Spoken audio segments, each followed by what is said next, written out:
Every summer, thousands of holidaymakers flock here to the British seaside to enjoy the warm weather, the pebble beaches and the amusement arcades.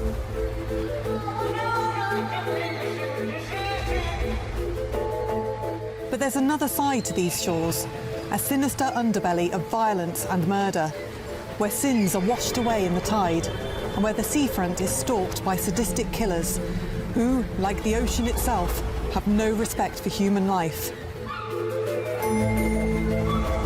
My name's Dr. Nell Darby. I've written extensively about the history of crime, researching the reasons why people kill. Over the course of my career, I've developed a keen eye for spotting trends in a killer's behaviour. Nowhere are these trends more striking than in the not-so-sunny seaside towns of Britain's coastline, which have always seemed to attract an extraordinarily high number of murderous rogues. In this series of Murder by the Sea, I examine a selection of chilling new cases, many of which have never been featured on television before. Join me on a journey to the cliff's edge, where the land meets the sea, and where life meets death.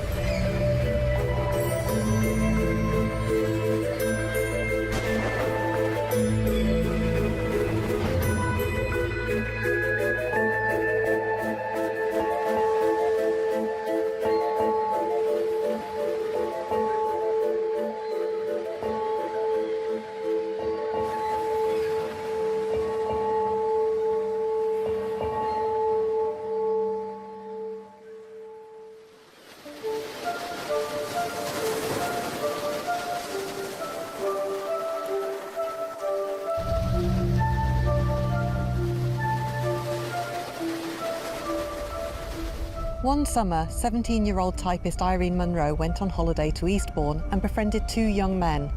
On today's Murder by the Sea, we look at how that friendship turned into a murder that would shock 1920s Britain.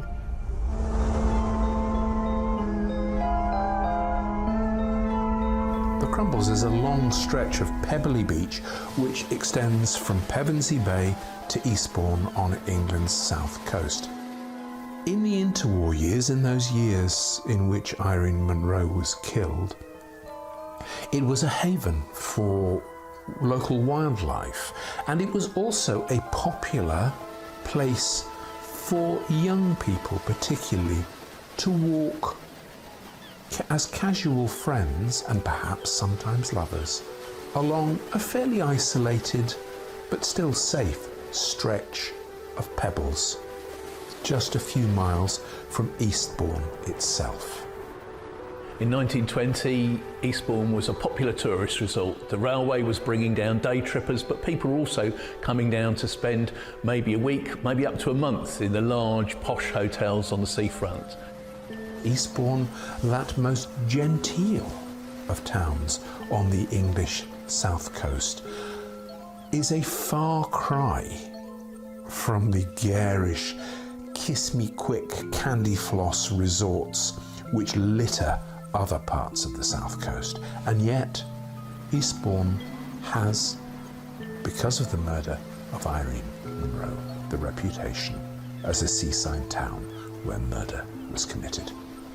We've talked before on Murder by the Sea about the tendency of criminals to gather at seaside locations. This kind of feel that there's a transient population at seaside resorts. You've got these holiday makers coming in who might have lots of spare cash to spend because they're on holiday, or it's an opportunity to commit a crime and hide it at the seaside because people are used to strangers coming and going and they might not realise who you are. You might not be able to be identified. So these seaside resorts are kind of perfect both to commit crime and to hide crime. It's one of the obvious yet underappreciated truths about murder that in the aftermath of their violent death, the victim isn't around to defend their reputation. And from the earliest days of press reporting, in case after case, victims have found themselves posthumously blamed for in some way contributing to their own death. And this is a particular feature of cases involving the murder of young women. And the violent death of Irene Munro on the pebbles of a beach in Eastbourne in 1920 is Exhibit A in this sorry catalogue of reporting. Irene Munro's reputation in the years afterwards was trashed. She was accused of wanton promiscuity. She was accused of immorality. She was accused of contributing to her own murder. That there was scant evidence for any of this didn't matter. Irene wasn't around to defend herself. The truth about Irene Munro is that she exemplified that emerging generation of young women in the aftermath of the First World War, women who were finding not just their feet but their own identity in a world which had been shaken to its core. She was a young, modern woman in an emerging new world, and the hopes and dreams she had were dashed not by her own culpability, but by the violence of two brutal men on a beach at Eastbourne.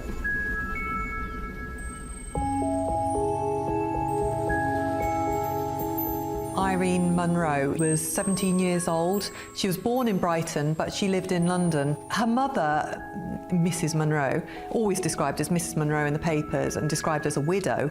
But if you look at the birth registration for Irene, there's no mother's maiden name listed, which suggests that she was actually illegitimate. And certainly there never seems to have been any sign of a father on the scene. So she lived with her mother. She was very close to her mother, but she was very independent. She was working as a typist. There were various stories about who she was employed by, but it seems that she was employed by like an underwriters in central London. And she earned a weekly wage of £2, 7 shillings and 6pence, equivalent to about £100 today. Now that was modest, but it was enough because she lived at home with her mother, and Irene was cautious. She saved. She put money away in a post office account for her future. She had a future ahead of her, and she had this tradition of going on her annual holiday with her mother. And 1920 was the first year where Irene decided she was going to have a holiday on her own. She was an adult now, and she wanted to experience independence. So she'd gone off to Eastbourne on her annual 2-week holiday from work without her mum. She was an attractive young lady that worked in central London as a typist. She had enough money in order to go on regular holidays. A few months before, she'd spent a week in Brighton. But this time she came down to Eastbourne and she stayed at a small bed and breakfast in Seaside in Eastbourne. She booked into a respectable guest house and paid in advance the sum of 30 shillings, about £50 today, to stay for the week. It was going to be Irene's first holiday and her last, and I think part of the issue here is her age. She's young, she's experiencing this freedom for the first time, so she's open to opportunity. She wants to enjoy this holiday. So she's staying in lodgings, but she wants to make friends, she meets people, she goes out walking every day, and she soon meets Jack and William and kind of develops this kind of friendship with them very quickly. She was regularly seen by people walking along the seafront. She had a bright apple green coat, which people recognised. She was seen walking towards Beachy Head, and also she was seen walking down towards the Crumbles and Pevensey.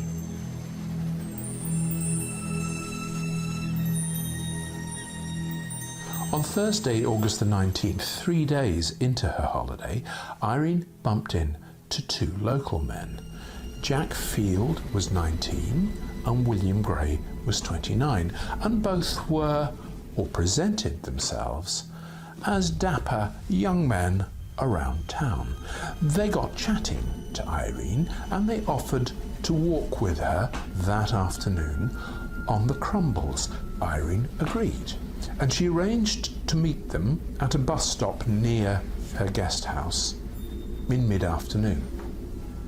I do think it's an innocent friendship on her part, and certainly I can see her head kind of getting turned by the attention of these two men. And, you know, they were young, good-looking men as well. If you look at the photo of them in the dock when they're on trial, they are good-looking individuals. And so she sees these guys, they're giving her attention, and it's welcome company. It stops her being a female on her own. And I'd say she's young. You know, what 17-year-old girl isn't going to think, you know, I've got this attention of these men, this is company while I'm on holiday. You know, it doesn't have to be a seaside romance, but it certainly might be a seaside friendship. They were having, the three of them, Irene, Field and Gray, a quiet afternoon stroll in the summer sunshine. Irene Munro was seen walking east towards Pevensey across the Crumbles. She was with two men. One of them was carrying a walking stick and another a grey herringbone suit. Irene Munro never returned from that walk on the beach.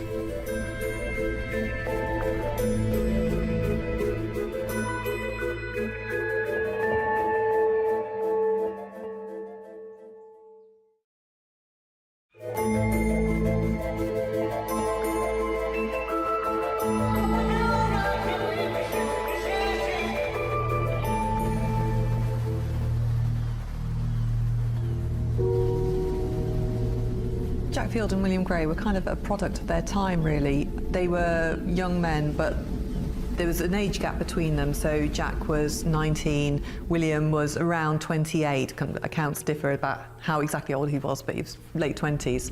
Jack was single, William was married. They had both been in the armed forces. Of course, you've got to remember, this is kind of like immediately after the end of World War I. So both men had been involved in the war, but now they were unemployed, as a lot of men were in the aftermath of the war, and kind of a bit lost.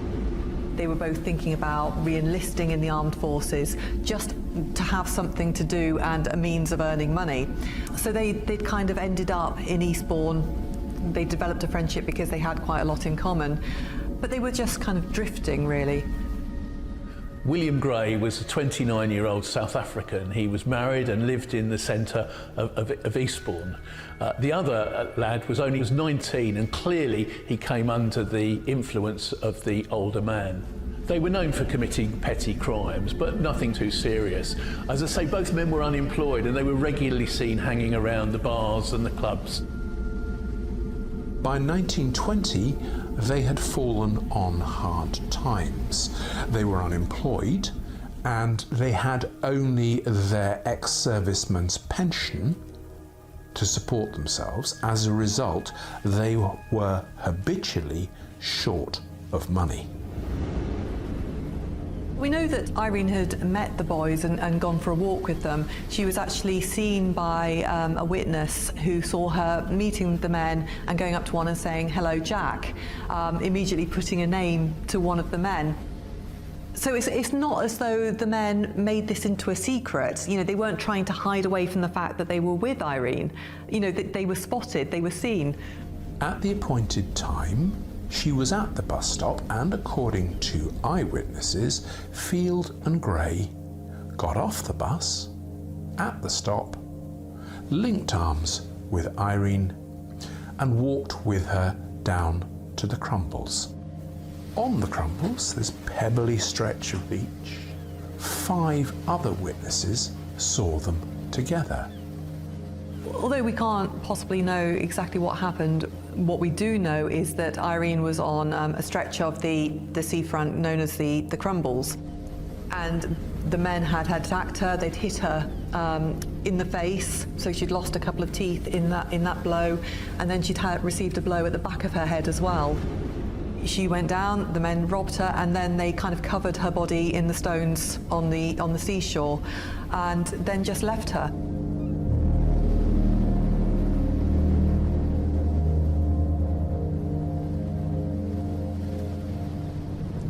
Now, the next day, a boy, 13-year-old boy, was playing on the Crumbles when he moved away some stones and found a human foot sticking out of the shingle. He went to tell his mother. She went to confirm what had been found. And rather than calling the police, they decided to walk back to their guest house, which was in central Eastbourne. It took them about an hour and a half to do this. They told their landlord what they'd seen, and he obviously thought that they were mistaken. It was probably something that had been washed up on the shore. So he told them to sit down and have their tea before he went with them back to the murder scene.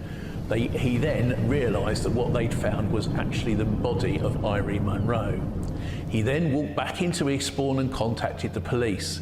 So by the time the police had got there, it was several hours after the body had been found. Then the police realised the body wasn't actually in Eastbourne's area, it was in another police area for the East Sussex Police. So they got a police officer in Pevensey to come. So by the time that the police doctor had come, it was 10:30 at night and dark. The doctor had walked across the shingle and he was quite exhausted, so he sat down on a large stone to get his breath back. What he didn't realise, he'd actually sat down on the murder weapon, the very stone that was used to crush Irene Munro's head. The body had been very crudely interred in a shallow grave in the shingle, and whoever had done it hadn't done it properly because the foot was still sticking out. The body was taken away, and within a day, the landlady of the bed and breakfast identified it as belonging to Irene Munro. Now the question was, who had killed her? Of course, when any body is discovered in an external environment, then that presents certain challenges, and the recovery of body on a beach is very difficult to deal with because we have the incoming tide to consider. So it's really important that the body is found quickly, if possible, and that the body is moved to a safe space where the forensic recovery can take place. This is a difficult case because of the year in which it took place, so the 1920s, when forensic evidence wasn't as fully used as it is in a contemporary context. But there were a number of clues that were recovered from Irene's body. As an example, her injuries were relatively distinctive, such that investigators could understand that she'd been bludgeoned, probably with a rock and possibly with some form of cane or walking stick. Knowing how somebody died is absolutely critical in a case like this because we don't have those other contemporary tools around the investigation that can help to demonstrate a link between individuals, such as DNA. So knowing the physical features of an injury can be very helpful for intelligence purposes when the police are interviewing individuals and understanding their environments. An autopsy on Irene's body revealed that she had been severely beaten about the head, probably with a lump of rock which had been found, covered in blood, just 2 feet from her body, and or, because there was some dispute, with a heavy walking stick with some kind of metal handle.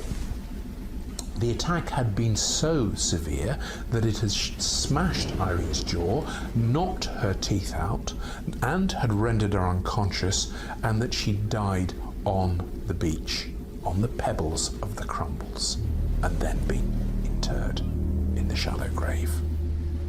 It's absolutely key to recover a murder weapon in a case like this because, based on the premise that every contact leaves a trace, if, as an example, a walking stick is used to bludgeon someone, then traces of that individual would be transferred to that walking stick, blood, hair, potentially body tissue, and those traces can then be examined to provide an inextricable link with the victim. The police methods were very basic compared to a crime investigation of today. And as soon as the body had been found, the very next day, lots of people from Eastbourne went to the murder scene in order to sift through the shingle to see if they could find any clues for the police. There was no idea of actually cordoning off the scene of the crime in those days. There is certainly a risk, obviously. People should not go into crime scene situations and think that they can outwit forensic science because every contact leaves a trace. I think the police were after any help that they could get, including help for the public. And this even included a medium going to the scene of the crime and trying to contact the spirit of the murdered girl in order that she could give the medium evidence to give to the police. There were two other important pieces of forensic evidence which police uncovered. The first was evidence of scratch marks on Irene's inner thigh. Now that suggested an attempt at sexual molestation, but there was no evidence that she had been raped. The second piece of evidence was that Irene's handbag and purse were missing, and that a gold ring she normally wore seemed to have been pulled from her finger. Those two things together suggested a motive for her murder: robbery. The question now was how to find the man or men who had killed her and made off with her money. Obviously, there are different levels of cases where there might be planning involved, but in this particular case, it seems that Irene had taken a trip to the coast as a small holiday, and she was befriended by these individuals who essentially, on the beach, attacked her and robbed her body. So this might not necessarily have been a targeted attack on her, but it was just based on circumstances, and she was in the wrong place at the wrong time. The police began what would turn out to be quite a lengthy process of touring all the local pubs and cinemas and bed and breakfasts and guest houses in Eastbourne, hoping that someone would give them a clue as to the identity of Irene's killer or killers. Quite a few witnesses came forward. None of them were particularly strong in their identification of either the murder victim or the two men. Well, one man was a bus driver, and he said that the two men had caught a bus from the centre of Eastbourne to the Archery, close to where Irene lived, and a girl in a bright green coat had met them off the bus and they'd walked towards the Crumbles. He identified the two men as Field and Gray. The girl who worked as a domestic servant, a housemaid in a big house in the town, said that in the days after Irene's murder, she'd been approached by two men who she didn't know, but who essentially chatted her up. And they said, "Can we take you out for a walk on the beach?" She'd agreed, but when they'd gone out for their walk, the two men had asked her to do something highly unusual. They said, "Would you, if anyone asked, say that you were with us at the time of the murder of Irene Munro?" Well, she hadn't been, and she wasn't going to get involved in that, so she refused. And that was the story she told to the police. She wasn't, though, able to identify the two men. She didn't have their names. On the day of the murder, the two men had gone into the Albemarle Hotel and asked if they could have credit because they didn't have any money. Only a few hours later, at 6 o'clock in the evening, they'd gone back into the bar, seeming to have enough money to buy quite a few drinks. Having been completely impecunious at lunchtime, they were flush with money. They were buying drinks and rounds for everyone. They were drinking heavily, and they were smoking expensive Turkish cigarettes. Something had changed in their fortunes in the 4 or 5 hours between their two visits. By now, newspapers had got wind of the murder of Irene Munro on the Crumbles and the hunt for her killers.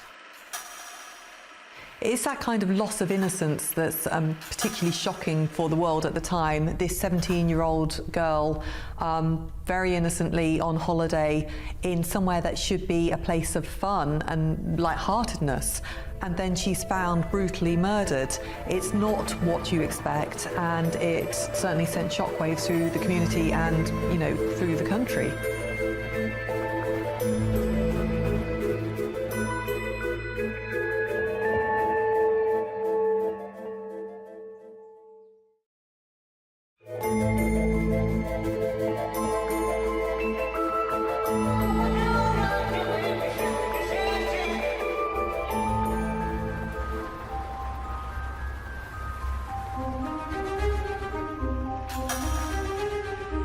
I think people forget when they're reading a report of a case that this is a real serious thing, you know, that a murder has occurred, there is a victim, and even the accused are real people with real lives.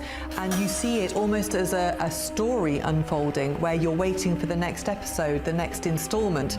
So people are fascinated and they see things very much on a two-dimensional level where they're just looking at the characters and they forget it's real and not fictional. They're following it as if it's fictional. Several eyewitnesses came forward who testified to having seen these two men with the victim walking towards and then on the Crumbles on the afternoon when she was killed. And again, they were able to give good descriptions, not names because they didn't have them, but good descriptions. And one of those witnesses volunteered to accompany the police around Eastbourne to see if he could spot, by chance, the two men who had been on the beach with Irene. And that's what happened. Extraordinarily as it would seem to us today, in those days Eastbourne was a quieter, smaller town. And before long, the witness spotted Jack Field and William Gray chatting up another young woman on the pavements of the town. He pointed it out to the police swooped and arrested Field and Gray on suspicion of murdering Irene Munro. The two men both denied any involvement in the murder, particularly Gray, who was very ferocious in complaining about the police of his arrest. When they were held at Halsham Police Station, he regularly complained that he was being held with no evidence. The police tried to get people to recognise photographs of Field and Gray and also photographs of the murder victim. Again, not the type of investigation that would go on today.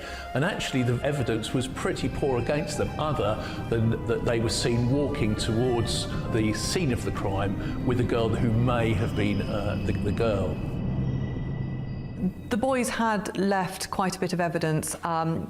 You know, not only had they been seen chatting to Irene, but they kind of constructed this kind of alibi that really wasn't very good. They'd been trying to find people to say that they'd been with them during that day when they hadn't been. They were seen walking with Irene. There was evidence that the men had lied about their whereabouts and had tried to bribe cinema attendants and barmaids to say they were someplace where they weren't. So suspicion quickly focused on them. When they were being held at prison, the older man spoke to one of the people in his cell. He said that he knew that the police had got him. He said that all he'd done was dropped a large stone on his head. He asked his fellow prisoner if he could tell the police that he was in Eastbourne at the time of the crime and saw the murdered girl with a sailor. Now, this this criminal, refused to actually give evidence, but it shows that he was guilty of the crime and was trying to get away from it. Their crimes prior to the murder were pretty minor. You know, it was kind of financial crime, thefts, swindling. So it's kind of just petty offences to kind of keep themselves going financially, really. You don't get a sense that they were born killers or anything like that. There's no sign that they were committing violent offences that might hint at them progressing to murder. So this crime kind of really shocked people because it was committed by these two young men, and there was no real sign that they were going to progress from a more petty crime to this scale of offending. What we often see with violent offenders is that there is a little bit of an irony in that often they come across to people as that they are actually quite friendly and charming and trustworthy, but actually their ultimate aim really is to gain that level of trust, to get people to sort of let their guard down a little bit so they can be exploited. And in this situation, this is what's unfolded to quite dramatic ends. Clearly they would have premeditated this whole idea about robbing somebody. Whether they initially decided that they were going to murder that person, it's quite likely, because alongside committing the robbery, they would not want to have been caught. So they may have really sort of planned to go to this ultimate length of extinguishing the victim so they can't be caught and can't be identified. In custody, both men gave statements to the detectives investigating the murder, and they both said, yes, we were together, we were drinking together on the day in question, we had drinks at that pub, and then we went back to William Gray's house where his wife cooked us a meal. Essentially what they were doing was giving each other an alibi. We were together at all times, and no, we didn't kill anyone. But there were no corroborating witnesses. No one could stand up this version of events. And the police viewed Gray and Field with a great deal of suspicion. So we often see where there's more than one offender that the one will start to blame the other. They will often try to give evidence or distance themselves in terms of what happened. They may say that they were there but the other person was responsible, or they may blame the person completely and say they had no part in it.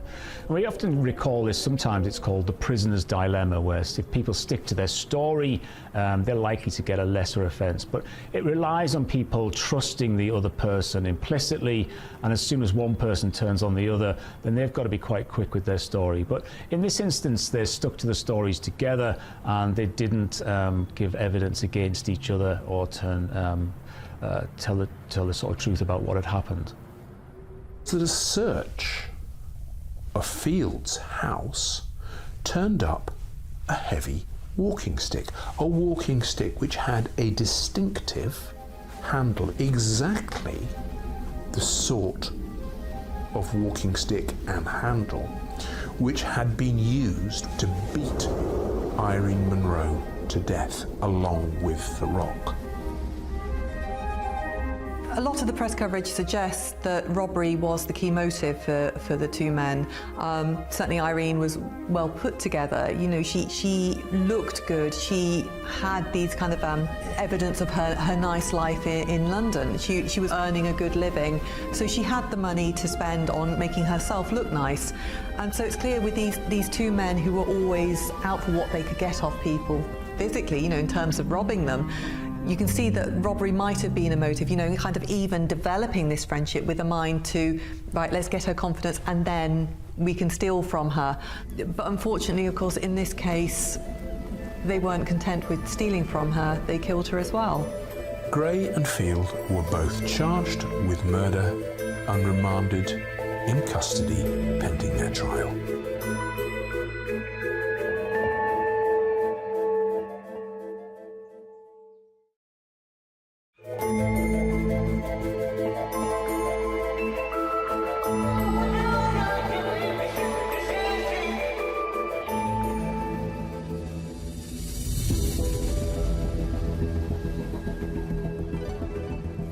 We will never know exactly what happened on the Crumbles that evening, but it's likely that the two men had taken the girl up to the Crumbles, and then one of them, the older man, wanted to be left alone with the girl. She obviously was not very happy with this, and I think that was when the murder actually happened. Although we will never know, it's clear that the two were involved in the murder of Irene Munro. After her murder, they buried the body underneath the shingle using shovels that were left behind by the people that were digging the shingle up and putting them on a small train that ran from the shingles to the railway station. Only she was found within 24 hours. The trial attracted a huge amount of attention, and I think it's for several reasons. Firstly, you have this young teenage girl who's lost her life, and the press, then as now, you know, if you've got a young, pretty woman who's the victim, it gets far more attention than perhaps other victims of crime. So there was always going to be that massive amount of attention, plus the fact she was seen as coming from a good family. You know, normally if somebody came from an illegitimate background, they might be viewed with, you know, kind of a bit of suspicion. But in this case, her mother was presented as this incredibly loving widow who was absolutely devastated by the loss of her only child. So that again garnered a lot of attention, a lot of sympathetic reports. The trial opened at Sussex Assizes in December 1872. Field and Gray stood in the dock and were accused of the murder of Irene Munro and of stealing her money and the ring from her fingers. Both pled not guilty. You have the accused men who are young, they're good looking, they're kind of a symptom of this change in society, in that they've come out from the war, they haven't got a purpose, they're unemployed. They were both talking about re-enlisting, but they hadn't. And because I think they were these good-looking young men as well, you get double the amount of attention, because this isn't your average murder, and the fact that it's happened by the seaside, you know, there's not a clear motive. It's hard to believe that Irene could be killed just for, you know, a few possessions. So it gets a lot of attention. Originally, you used to get court drawings, so there'd be whole pages devoted to these drawings of individuals in court cases, so the defendants, witnesses, particularly if they were deemed to be particularly good looking, you know, you would really go to town on these illustrations, and then this gets replaced by photography. In this case, it feels a bit fortuitous that the lighting is particularly striking in this image, so it does make the boys out to be maybe even better looking than they were. You know, they're chiseled, it's a profile picture, they look serious, but it's a very striking image, and it's that one that remains of this case, you know, far more than any image of Irene. It's all about the men who are accused of killing her. Field took the unusual step of giving evidence in his own defence. Now that's a tactic that most good defence barristers will advise clients not to go near, because it almost invariably leads to being trapped on the witness stand, either in a lie or in having to admit an incriminating piece of evidence. And that's what happened to Field. In the witness box, giving evidence under cross-examination, he was forced to admit that he had asked that serving girl to give him a false alibi. That alone was damning evidence, let alone all the evidence of the money they had suddenly come into in the aftermath of Irene's death. Part of me thinks that both men thought that, despite the weaknesses in their case, they thought their alibis might stand, or that they could just keep insisting that they'd been elsewhere, and it would be difficult to prove or disprove. I don't think either of them thought they would be convicted, so they thought they could stick together and they'd both get off. At the end of a 5-day hearing, the jury returned and convicted both Field and Gray of murder. The judge, as the law required, donned the traditional black cap and intoned the mandatory sentence of death. You shall be taken from this place to a lawful prison, and thence to a place of execution, and there you shall be hanged by the neck until you are dead. May the Lord have mercy upon your souls. I feel both men were equally culpable. You could argue that William, as the elder, had a bad influence on Jack, but I do feel they were kind of a product of the end of the war and that kind of drifting senselessness where it's easy to become involved in crime because what's the point, you know, what else is going on? And I think the war was kind of like such a defining part of young people's lives. You know, it kind of created this kind of chasm in their lives where, you know, there's before and after, and what do you do after? You know, you're a bit lost, you're kind of looking for sense and purpose, and it's easy to get carried away and just go, well, might as well commit crime. The two men were found guilty of the murder of Irene Munro and sentenced to death. While awaiting their execution, both Field and Gray lodged appeals. They appealed against their conviction. Now, each of them blamed the other for Irene's death. Field said Gray had confessed to him that he had murdered Irene Munro. Gray said Field had admitted killing her to him. The younger man said that the two of them had gone down onto the beach and that the older man wanted to be left alone with Irene Munro.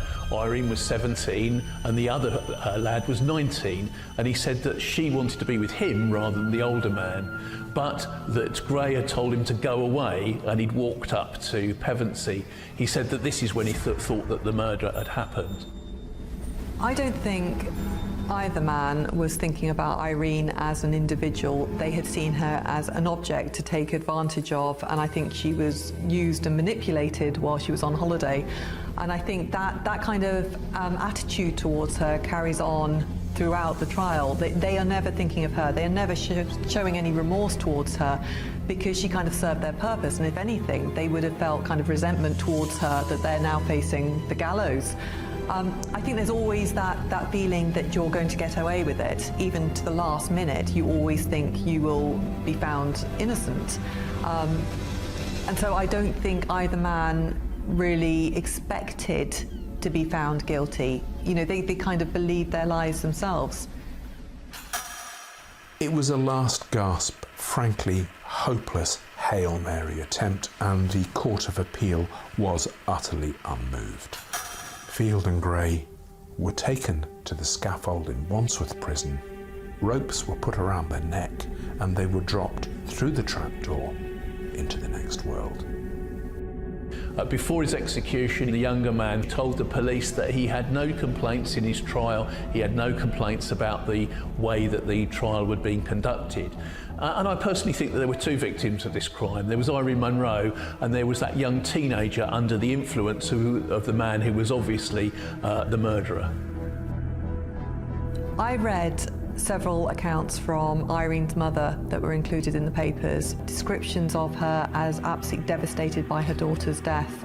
And that really sticks with me because it's quite a modern account from her about the relationship between these two women, how close they were, how they were all each other had.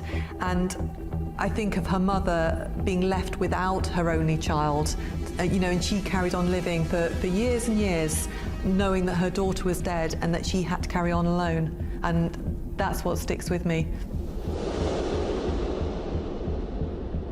I think details of this crime became more known following the murder of Emily Bealby-Kay 4 years later.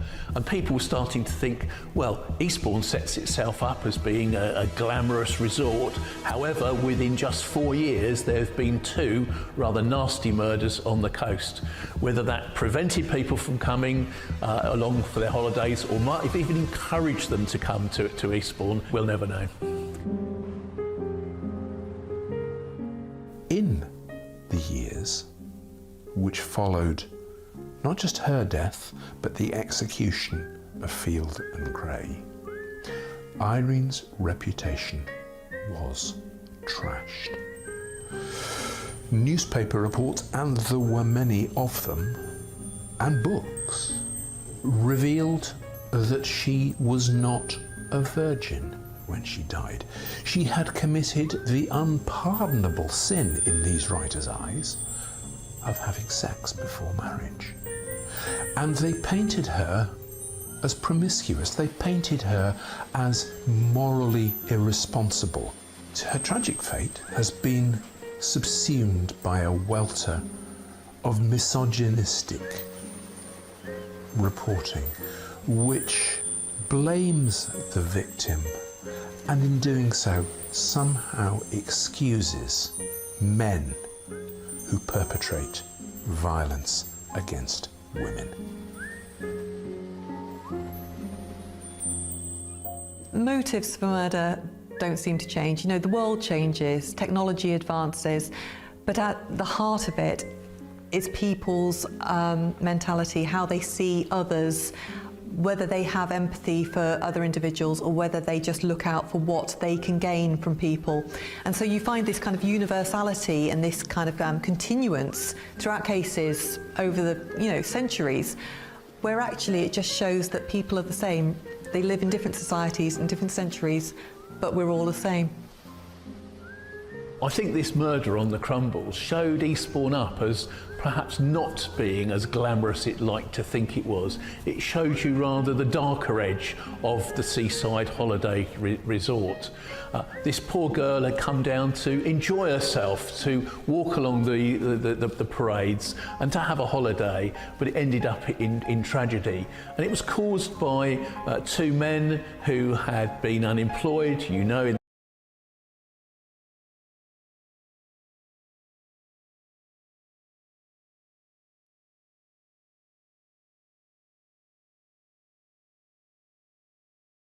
the 20s. There was a lot of unemployment across the country in those days, and it just showed Eastbourne to not be as glamorous as it maybe like to think it was. Jack Field and William Gray killed a young woman who was enjoying life and should have had most of it still to live. Irene's first solo holiday would also, sadly, be her last.